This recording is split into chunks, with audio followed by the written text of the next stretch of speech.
Ang definition ng unprogrammed fund, napakalinaw base doon sa mga special provisions. 3 po yon. Nadagdagan po ng 2 provision, kaya nadamay yung PhilHealth na pondo. At meron pang isa na nadagdag, yung sa foreign assisted projects, na hindi dapat.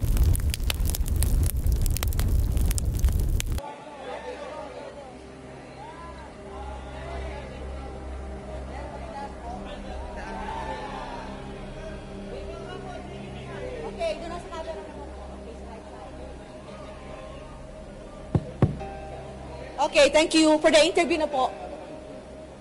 Ayaw niya daw sumama. Masama na daw po.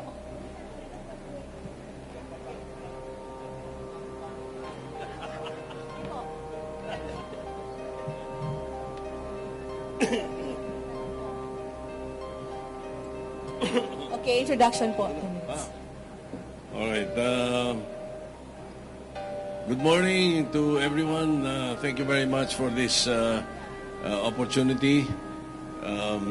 I see old and familiar faces, not just old because of age, but because of relationship during over the time. So thank you. Maraming salamat. We were given a chance. We're given this opportunity to serve again. And kami lumalahok upang makatulong doon sa tingin namin na mga bagay na may mga pangangailangan sa ating bansa. Siguro, if my colleagues will allow me, medyo banggitin ko na muna at baka susunod na tatanong dyan mamaya is, why are you running again? So, there are many reasons and many factors. Number one is, I think, the bill that I filed before that has not been acted upon should be pushed through. And that is the right sizing of government. 60+% of the budget of government every year, more than 6 trillion, goes to personal services. And a big chunk also of the 40% left goes to debt servicing. So almost nothing is left to be given, distributed to our people. So right sizing the government really is a very important thing that we should do. And then I would again push for a law that will outlaw fake news. Fake contents also. And then the 14-month pay law that I proposed before was not acted upon. And then perhaps the hybrid elections, di ba? Thank you very much. Marami pa siguro iba, pero our time is limited. Thank you po. 2 minutes introduction for Senator Lacson. Thank you po. Good morning. Simulan ko ang aking opening statement sa pag-share sa inyo ng aking naramdaman for the past 2 years. Mas magaang kargahin ng apo kaysa pasanin ng mundo. Mas maginhawa na humilata sa kama kaysa bumangon ng maaga at pumasok sa opisina. Mas masarap manood ng Netflix kaysa magbusisi ng national budget.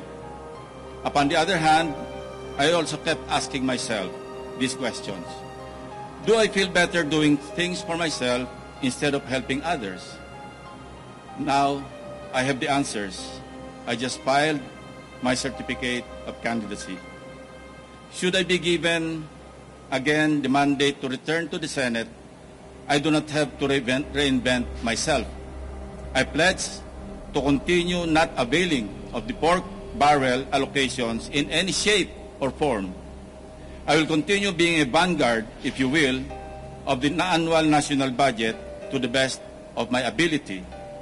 I will help President Bongbong Marcos pursue his administration's programs to benefit the majority of the Filipino people in alignment with his SONA message last year and in cadence with my personal credo, ang tama ay paglaban, ang mali ay labanan.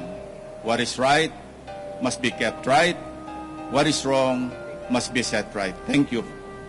Thank you po. Sir? Magandang umaga po sa inyo lahat. Siguro, iniintay nyo na naman kung ano sasabihin ko rito. Siguro naman hindi nyo na ako ipagtatanong dahil 3 terms na po ako bilang senador. At bumabalik, kung ako ipapalarin ulit, magiging 4 terms na ako rito sa tulong ng ating mga kababayan. At ang ano ko po ngayon ay, ako po ay nasa tourism, ano po natin yung agri-tourism, at saka bawat bayan, one product, one town. At yung nga po ay ano natin. At palalawigin ko po ang naipasa nating batas na pre-legal assistance at tinatawag pong lapid law. Kasi po hindi pa po nila nalalaman ng ating mga kababayan, lalo na po inaapi sa batas na hindi po nila alam na libre po, walang bayad. Kahit yung abogado na di kampanilya ay pwede po nilang kunin na kasi sa PAW ay hindi po sila pwede maglaban kung PAW to PAW. Ito po kasi pwede po itong pre-legal assistant kung tawagin ay lapid law. Kaya po ako siguro sa experience ko naman, naging vice governor po ako ng lalawigan ng Pampanga na isang termino. 3 terms po ako bilang gobernador. Bali 9 years po ako na nanungkulan bilang gobernador ng lalawigan Pampanga. Kaya at 3 beses na rin po ako, 3 terms na rin po ako bilang senador. Yun lang po, siguro sa experience ko ay pwede na akong manungkulan ulit at ulit.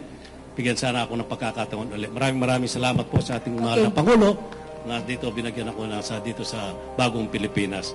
Maraming salamat po. Salamat po, Senator Lapid. We'll come now for the question and answer sa media po. Yeah. Any question? Go ahead, Iha. Mic, please. Microphone. Thank you. Morning po. So, nagiging contentious subject ngayon sa Senate, lalo ng budget season, is yung unprogrammed funds. Mababawasan po ba to sa pag na-elect po kayo? Or mas magpo-focus kayo na may line items talaga? May definition ang unprogrammed fund, yung UF, under the Special Purpose Fund. Sa inyong kaalaman, 3 bahagi ng ating national budget. Yung regular budget, ito yung naka-appropriate sa mga ahensya. Iba't ibang ahensya across all departments, executive, legislative, judiciary. Yung Special Purpose Fund, nasa ilalim noon yung unprogrammed. At yung pangatlo, automatic appropriations. Ang definition ng unprogrammed fund, napakalinaw base doon sa mga special provisions. 3 po yun. Nadagdagan po ng 2 provision, kaya nadamay yung PhilHealth na pondo. At meron pang isa na nadagdag, yung sa foreign assisted projects, na hindi dapat kasi ang General Appropriations Act is a general law. At yung PhilHealth Law, as amended, pati yung Universal Healthcare Act, those are special laws. And basic po ito, alam ng mga abogado, alam din ng mga mambabatas, na hindi pwedeng amendahan ng general law ang special law. So yun po ay aming dalawang ipaglalaban kung sakaling kami mabibigyan ng isa pang pagkakataon. Next question, please. ABS-CBN. Sirs, maganda umaga po. Welcome back. Dagdag ko lang sandali, no? Doon sa sinabi ko kasi kaninang proposal din namin yun na right sizing, that includes budget reform. And that is going to address that particular issue. Right? Sir, para rin po, although alam ko, sinagot nyo na to once, no? Pero ang lagi po kasing tanong is, ano yung magiging role ng Macho Black sakaling magbalik sa Senado, consider